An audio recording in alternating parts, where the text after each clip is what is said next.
गजा war के extend होने की वजह से इसराइल के लिए अमेरिका की सपोर्ट मेंटेन रखना काफ़ी मुश्किल होता जा रहा है। इस वक्त अगर देखा जाए तो दुनिया में सबसे ज़्यादा और सबसे पावरफुल तरीके से कोई मुल्क इसराइल के साथ खड़ा हुआ है तो वो अमेरिका है। और अमेरिका के अंदर ही इस जंग के तवील होने की वजह से सवालात रेज हो रहे हैं कि ये जो हम इतने पैसे इसराइल को देते रहते थे तो वो पैसे किधर हैं, वो मिलिट्री असिस्टेंस किधर है। इतने साल से लेकर हमने इनको बिलियंस ऑफ डॉलर्स की एड हर साल दी तो वो एड नज़र तो नहीं आ रही। अब जब जंग शुरू हुई है तो ये हमसे ही असलहा मांग मांग के और वहाँ पर गजा के ऊपर यूज़ कर रहे हैं, तो हमारे वाले जो पिछले वेपन्स वहाँ पर आए हुए थे तो वो किधर है, ये क्वेश्चंस वहाँ पर रेज हो रहे हैं। और इसके साथ ही एक बहुत बड़ा कट्टा खुल गया वहाँ पे, बहुत बड़ा कट्टा खुल गया वहाँ पे। ये मैं समझता हूँ कि इसराइल के लिए बड़ी चिंता की बात है। देखिए कहानी कुछ यूँ है कि साउथ कोरिया जो है ना, साउथ कोरिया के अंदर और इसराइल के अंदर अमेरिका के वेपन्स का बहुत बड़ा स्टॉक पाइल पड़ा हुआ है, बहुत बड़ी तादाद में। ये स्पेसिफाइड नहीं है कितनी तादाद है, लेकिन बहुत बड़ी तादाद में। यूँ समझें कि असलहे का डिपो बना हुआ है अमेरिका का, एक मिडल ईस्ट के अंदर यहाँ पर बना हुआ है इसराइल में, दूसरा उधर साउथ कोरिया के अंदर बना हुआ है। तो ये जो वॉर शुरू हुई है ना वहाँ पर गजा की, और जैसे ये जंग तवील होती जा रही है तो वहाँ पे इस बात पे क्वेश्चंस रेज हो रहे हैं अमेरिका में कि कहीं इसराइल हमारे वेपन्स तो उठा उठा के नहीं फेंक रहा वहाँ पे गजा के अंदर। मतलब ये जो वेपन्स हैं पड़े हुए इसराइल में, लेकिन वेपन्स इसराइल के नहीं है, असल में वेपन्स अमेरिका के हैं। उन्होंने एक तरह से यूँ समझें कि यहाँ पे अपनी फैसिलिटी के लिए कि कभी अगर कोई जंग छिड़ जाए अचानक से दुनिया में तो हमें अमेरिका से वेपन्स यहाँ ना मंगवाने पड़े, पहले से ही बहुत बड़ा स्टॉक पाइल वहाँ पर पड़ा हुआ हो ताकि हम उसको यूज़ कर सकें। तो इस वजह से भी एक इसराइल की स्ट्रेटेजिक सिग्निफिकेंस रही है अमेरिका के लिए कि ये उनके लिए मिलिट्री एक सिक्योरिटी स्टेट है, असल में उनके फ़ायदे के लिए काम करता रहता है। तो उस असले के स्टॉक पाइल के ऊपर सवालात रेज हो रहे हैं कि ये जो इतने बड़े बड़े बॉम्ब इसराइल यूज़ कर रहा है वो तो सिर्फ हमारे पास वहाँ पर पड़े हुए थे, तो ये वो वाले बॉम्ब तो बिना परमिशन के नहीं उठा के और वहाँ पर यूज़ कर रहे हैं। द गार्डियन ने स्टोरी लगाई है कि Gaza war puts US's extensive weapons stockpile in Israel under scrutiny. Israel appears to be receiving munitions from stockpile, but there has been little transparency. अच्छा, ये जो स्टॉक पाइल है इनका ये 1980s से लेकर आप यूँ समझें कि पहली बार इस्टेब्लिश किया गया था 1980s में।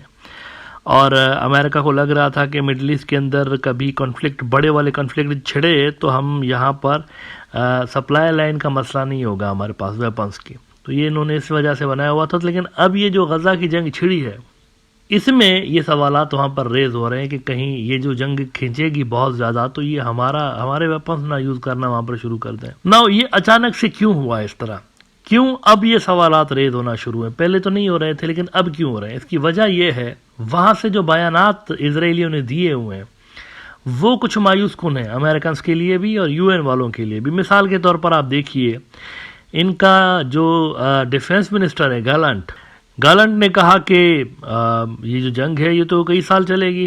द ब्रॉडर व्यू के पिछले एपिसोड में भी मैंने इसका रेफरेंस दिया था कि Gallant wants war could take years, कई साल लगेंगे। और इनकी आर्मी चीफ ने भी कहा कि कई महीने लगेंगे। अब इस पे एक तो यूनाइटेड नेशंस ने कंसर्न का इजहार किया है।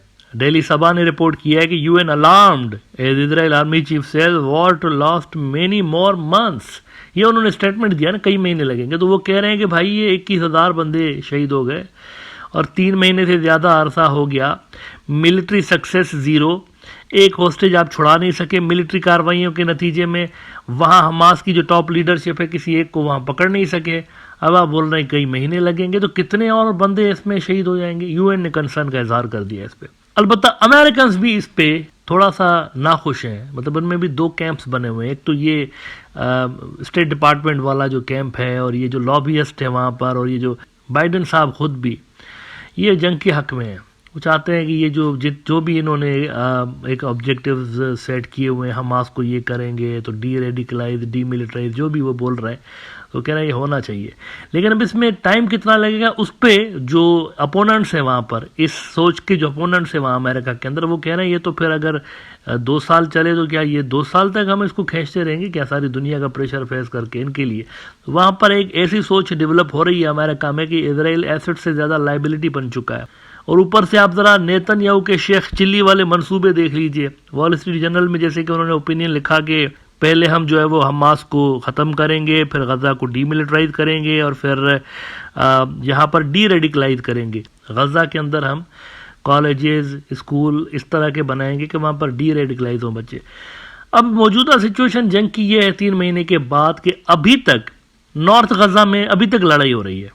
जहाँ पर मामला शुरू हुआ था ना, वहीं पे अभी तक वहीं पे टिका हुआ है। नॉर्थ गज़ा में लड़ाई हो रही है। आज टाइम्स ऑफ इजराइल ने रिपोर्ट लगाई है कि IDF says troops still battling Hamas in northern Gaza. ये नॉर्दर्न गज़ा वो है जिनमें शुरू के ऊपर इन्होंने हमला किया था ना, शुरू में, ये वो वाला एरिया है। वहां पे अभी तक लड़ रहे हैं ये। उधर ही सक्सेस नहीं मिली तो वो सदर्न गज़ा तो दूर की बात है ना, अभी तक तो नॉर्दर्न गज़ा के अंदर भी ये वहां पर फेस कर रहे हैं हमास को। और ऊपर से कह ये रहे हैं कि नहीं, पहले ये हमास खत्म होगा, कब खत्म होगा पता ही नहीं, खुद को भी नहीं पता। कोई कह रहा है कई महीने, कोई कह रहा है कई साल, और फिर डीमिलिटराइज होगा, फिर डी रेडिकलाइज। तो ये लंबी एक कहानी चल रही है। ऐसे में अमेरिकन की बेजारी का पहला इंडिकेशन नजर आया जब उन्होंने ये सोचना शुरू किया है कि हमारे जो वेपन्स वहां पर पड़े हुए हैं उस पर नजर रखने की हमें जरूरत है। इस वक्त इजराइल मोस्टली वहां से हथियार उठा रहा है। ये जो आप सुनते रहते हैं ना, इतने दर्जन या इतने 100 अमेरिकन जहाज असला लेकर पहुंच गए इजराइल, तो ज़रूरी नहीं कि वो सारा का सारा इन्हीं के लिए हो, इजराइलियों के लिए। वो इनके अपने स्टॉक पॉइल को रीफिल करने के लिए भी हो सकता है ना। ये अलग बात है कि इजराइल भी उसमें ले सकता है, क्योंकि वो शिकें इसमें डली हुई हैं कॉन्ट्रैक्ट के अंदर कि अगर इमरजेंसी हो तो ये ले सकते हैं। लेकिन वो अनलिमिटेड सप्लाई नहीं है, वो रिस्ट्रिक्टेड किस्म की सप्लाई है। ऐसा नहीं मुंह उठा के घुस गए और जो मर्जी।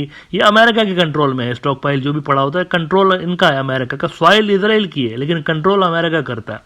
तो ये उसको जंग के वक्त ले सकते हैं और ले रहे हैं, इस वक्त भी वो ले रहे हैं नहीं स्टॉक पाइल से। तो वहां पर चिंता जताई जा रही है अमेरिका के अंदर कि ये तो बड़ा महंगा पड़ गया हमको। और अगर ये वाली मिलिट्री असिस्टेंस इजराइल की रोकती जाती है या उसको डिक्लाइन किया जाता है, कम किया जाता है, तो मिलिटरली इजराइल के ऊपर प्रेशर वैसे ही मजीद शदीद हो सकता है जैसे इस वक्त ज़ेलेंस्की के ऊपर आया हुआ है। ज़ेलेंस्की के ऊपर भी यही संकट है। वहाँ से मिलिट्री असिस्टेंस कम हुई है, पैसे कम हुए अमेरिका से, तो इस वजह से वहाँ पर जो ग्राउंड पे सूरत हाल है यूक्रेन की मिलिट्री की, वो थोड़ी सी बेहतर नहीं है। उन्होंने हाल ही में एक इम्पॉर्टेंट डोमेस्टिक रीजन के अंदर एक स्ट्रेटेजिकली इंपॉर्टेंट शहर को गंवाया है यूक्रेन ने पिछले दिनों। तो यहाँ पर भी अगर कुंडी बंद हो जाती है हथियारों के गोदामों की, तो इजराइल के लिए इस जंग को लंबे अरसे तक खींचना अमेरिकन असिस्टेंस के बिना मुमकिन नहीं रहेगा।